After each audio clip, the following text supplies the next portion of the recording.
देखिए, भारतीय जनता पार्टी का सिर्फ एक एजेंडा है, किस प्रकार से चुनाव को जीता जाए। तो ये भारतीय जनता पार्टी है, यहाँ कुछ भी कोई बोल देगा, कुछ भी कह देगा, क्योंकि ये सब विद्यार्थी व्हाट्सएप यूनिवर्सिटी के हैं। खुद आपकी पार्टी में मोटा-मोटी अगर हम आंकड़ा लगाते हैं तो 12% के लगभग है। आप अपनी पार्टी में पहले 33% कर लीजिए ना उसको। नमस्कार दोस्तों, कैसे हैं आप लोग। उम्मीद है आप सभी अच्छे होंगे। चुनावी माहौल चल रहा है, लेकिन उत्तर प्रदेश की सियासत खौलती हुई नजर आ रही है। महिला आरक्षण को लेकर जिस तरह से जन आक्रोश रैली निकाली गई, उसमें सुषमा खरगवाल ने अखिलेश यादव की मां को लेकर जिस तरह से कहा, सियासी तूल पकड़ रहा है। लेकिन पश्चिमी उत्तर प्रदेश में भी एक समुदाय है जो भारतीय जनता पार्टी से नाराज है। अमित शाह तो अपनी मूंछ भी गिरवी रखाए थे, तो क्या 2027 के चुनाव से पहले वो उस गिरवी मूंछ का बाल वापस ले पाएंगे? क्या भारतीय जनता पार्टी 10 साल बाद भी उस वादे को पूरा अगर नहीं कर पाई है तो क्या करेगी चुनावी समर में? अपने आप में बड़ा सवाल उठ रहा है। बातचीत करेंगे। केपी मलिक जी बृहस्पतिवार हमारे साथ जुड़े हैं। सर, बहुत बहुत स्वागत है आपका। बहुत-बहुत धन्यवाद हिमांशु जी, आपका भी और दर्शकों का भी। सर, एक तो आज पहलगाम को 1 साल हो गया है उस घटना को, तो श्रद्धांजलि उन सभी लोगों को। और दूसरी तरफ भारतीय जनता पार्टी जिस तरह से उत्तर प्रदेश में सियासी गुणागणित बैठा रही है, उसमें जाट समाज किस तरफ जा रहा है, उसकी नाराजगी किस तरफ जा रही है। और क्योंकि अब 10 साल हो गए हैं, तो अब कोई बहाना तो चलेगा नहीं कि हम सरकार में आएंगे तब ये कर देंगे वो कर देंगे। अब जो आपको करना था आप कर चुके हैं, आपकी मंशा और नीयत साफ हो चुकी है। तो ऐसे में जाट समाज का रुख फिलहाल के लिए क्या दिख रहा है सर? देखिए हिमांशु जी, आपने पहलगाँव का नाम लिया। बहुत ही दुखद घटना थी, उसमें कई परिवार उजड़ गए, कई परिवारों के लोग उजड़ गए। हमारी उनसे बहुत ही सद्भावना है और हम उनको श्रद्धांजलि अर्पित करते हैं और ईश्वर से प्रार्थना करते हैं कि इस तरह की घृणित घटना दोबारा ना हो। और जिन लोगों ने ये घृणित हरकत की थी, उनको क्या सज़ा मिली, क्या हुए, वो कहीं कहाँ हैं, क्या कर रहे हैं, इसकी तो जानकारी हमारे पास है नहीं। हम ईश्वर से प्रार्थना करते हैं वो जहाँ भी रहें उनको सज़ा मिले और जो पीड़ित परिवार हैं उनको कहीं न कहीं एक शांति मिले, ये हम ईश्वर से प्रार्थना करते हैं। दूसरा, आपने जिस प्रकार से सवाल पूछा है, देखिए भारतीय जनता पार्टी का सिर्फ़ एक एजेंडा है कि किस प्रकार से चुनाव को जीता जाए। अभी चुनाव खत्म हुए नहीं हैं वेस्ट बंगाल में, आसाम का रिज़ल्ट आया नहीं है और भारतीय जनता पार्टी ने अपना काम उत्तर प्रदेश में शुरू कर दिया है। जबकि मैं लगातार आपको कह रहा हूँ कि जैसे ही वेस्ट बंगाल में मामला खत्म होगा, तो भारतीय जनता पार्टी जैसे अपना सर्कस का तामझाम सब लेके पहुँच जाती है, तो अपना पूरा सर्कस लेके वो यूपी में आ जाएगी, लेकिन वो सर्कस पहले ही यूपी में स्टार्ट हो चुका है और उसकी भूमिकाएँ तैयार की जा रही हैं। देखिए कि किस प्रकार से भारतीय जनता पार्टी इस मुद्दे को भ्रमित करने के लिए लोगों को इस मुद्दे को उछाल रही है कि महिला, महिला, महिला कर रही है। अरे भई, महिला बिल तो कानून बन चुका है, वो तो 2023 में आ चुका है। आप परिसीमन की बात करिए ना, परिसीमन की बात कहीं कर नहीं रहे हैं।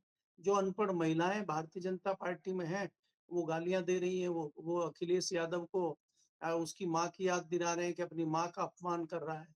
तो ये भारतीय जनता पार्टी है, यहाँ कुछ भी कोई बोल देगा, कुछ भी कह देगा, क्योंकि ये सब विद्यार्थी व्हाट्सएप यूनिवर्सिटी के हैं।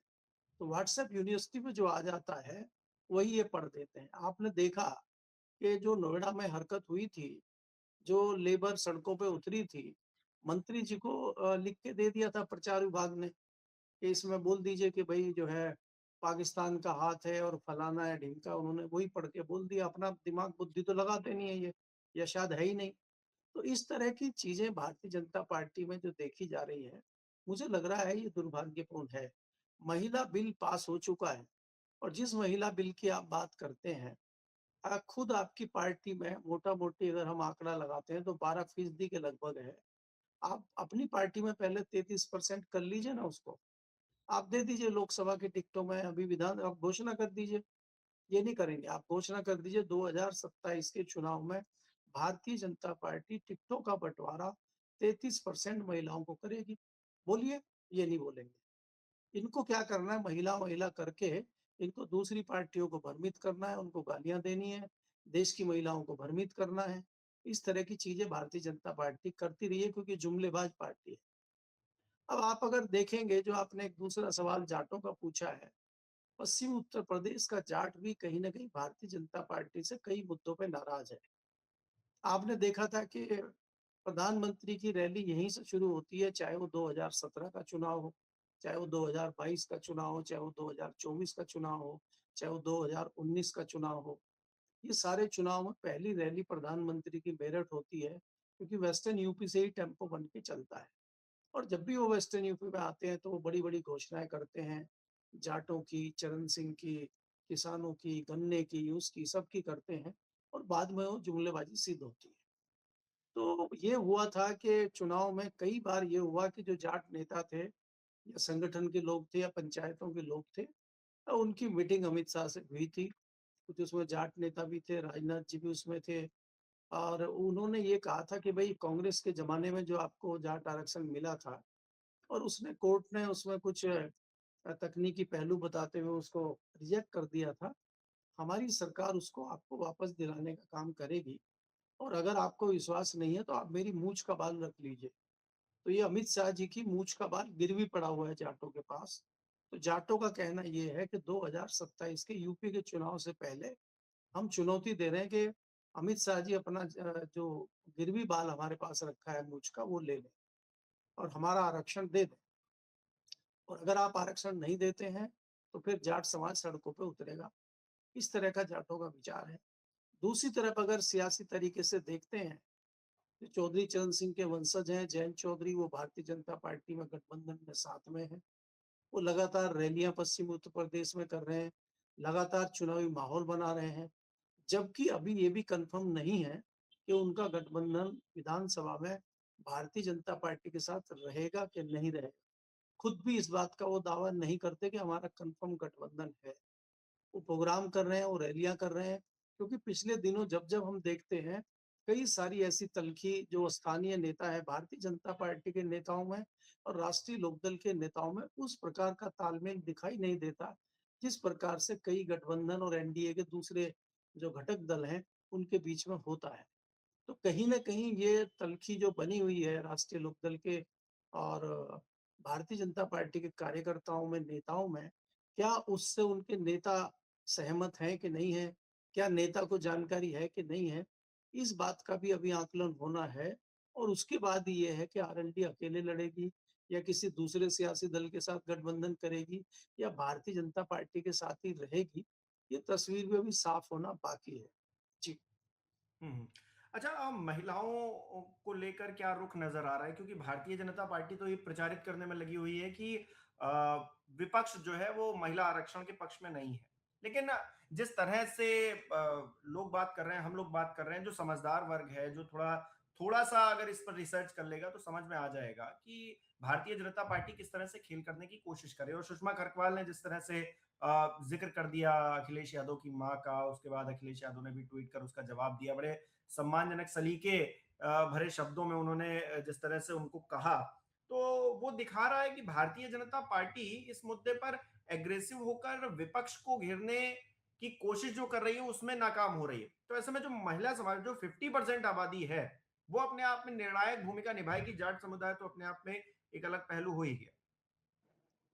देखिए हिमांशु, अगर आप देखेंगे, आपने ज़िक्र किया, अखिलेश यादव ने जिस प्रकार से मेयर के भाषण का या उनकी इस टिप्पणी का जवाब दिया है, बहुत ही सलीके से दिया और उन्होंने ये कहा है कि भई आप अपने घर के बुजुर्गों से या बच्चों से पूछिए कि जो महिला दिवंगत है, जो महिला इस दुनिया में नहीं है और आप उनके ऊपर इस प्रकार की टिप्पणी कर रही हैं। अगर आपके ऊपर कोई इस तरह की टिप्पणी करे, आपके परिवार के लोगों पे करे, आपके जो परिवार के दिवंगत लोग हैं, उनके ऊपर करे, आपको कैसा महसूस होगा? और जबकि आपको मालूम है कि आप ये भ्रमित करने के लिए कर रही हैं, आप झूठ बोल रही हैं और इस तरह से इस हद तक गिर जाना, उस पे कहीं न कहीं उनको एक आईना दिखाने का काम अखिलेश यादव ने किया है और अखिलेश यादव ने बहुत ही अच्छा जवाब दिया है।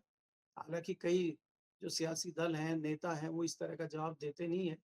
वो अगर इधर से भाला आया तो उधर से तोप चलाते हैं। लेकिन पहली बार मैं देख रहा हूँ कि बहुत सधा हुआ और बहुत अच्छा और तीर निशाने पर लगने वाला जो जवाब है वो अखिलेश की तरफ से आया है। बहरहाल ये है कि जो आप दूसरा सवाल पूछ रहे हैं कि महिलाएँ में या लोगों में इसका क्या रिएक्शन है, क्या लोग सोच रहे हैं, क्या महिलाएँ वास्तव में इस बात को मान रही हैं? देखिए, आज सोशल मीडिया का ज़माना है।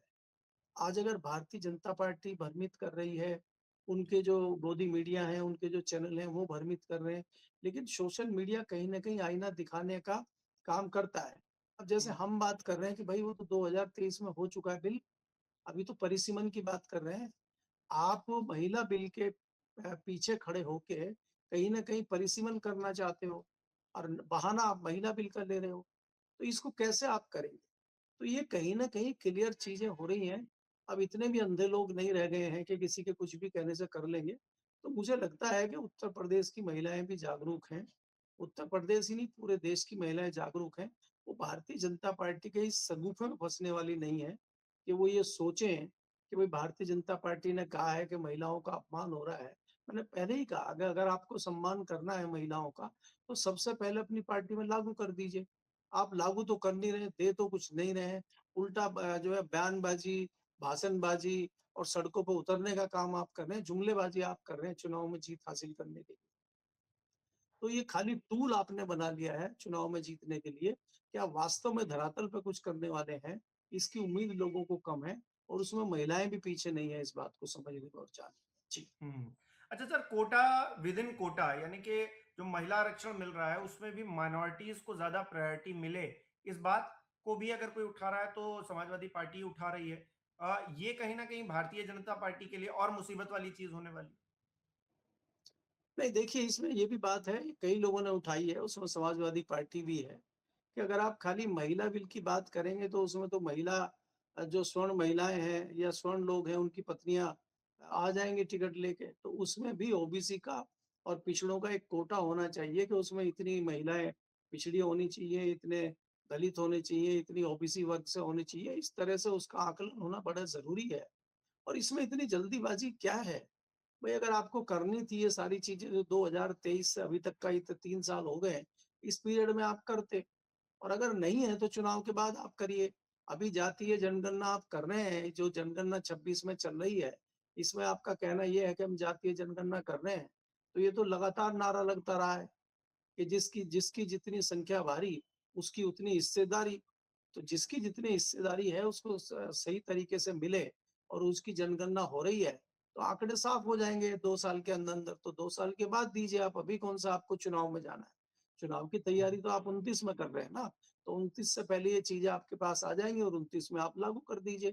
तो अभी आपको ये चुनाव 5 राज्यों के चुनाव चल रहे हैं, इसी बीच में आप जो है स्पेशल सेशन लेके आते हैं, तो कहीं न कहीं ये दाल में काला है, ये जताता है कि आप इतने उतावले क्यों हैं? प्रधानमंत्री इतने उतावले क्यों हैं? भाजपा इतनी उतावली क्यों है? तो ये कहीं न कहीं लोगों के दिमाग में एक शंका पैदा करता है। चाहे वो हुँ, विपक्ष हो, चाहे वो एनडीए के घटक दल भी हों। वो आज नहीं बोल रहे हैं तो कल को इस मुद्दे पे बोलेंगे और उनको हुँ, बोलना ही पड़ेगा। नहीं तो उनका वोट छिटकेगा, उनको नुकसान होगा। तो ज़्यादा दिन इस मुद्दे पे मौन नहीं रह सकते, चुप नहीं रह सकते। उनको भी आगे आना ही होगा। जी। जी। बहुत-बहुत शुक्रिया सर, हमारे साथ जुड़ने के लिए, तमाम बातचीत के लिए। हमारे दर्शक किस तरह से देख रहे हैं इन विषयों को कमेंट करके ज़रूर बताएँ। इस वीडियो को लाइक करना, शेयर करना मत भूलिएगा। हमारे चैनल को सब्सक्राइब नहीं किया है तो वो भी ज़रूर कीजिएगा। आप हमें सहयोग भी कर सकते हैं जॉइन बटन पर क्लिक करके। बहुत-बहुत धन्यवाद।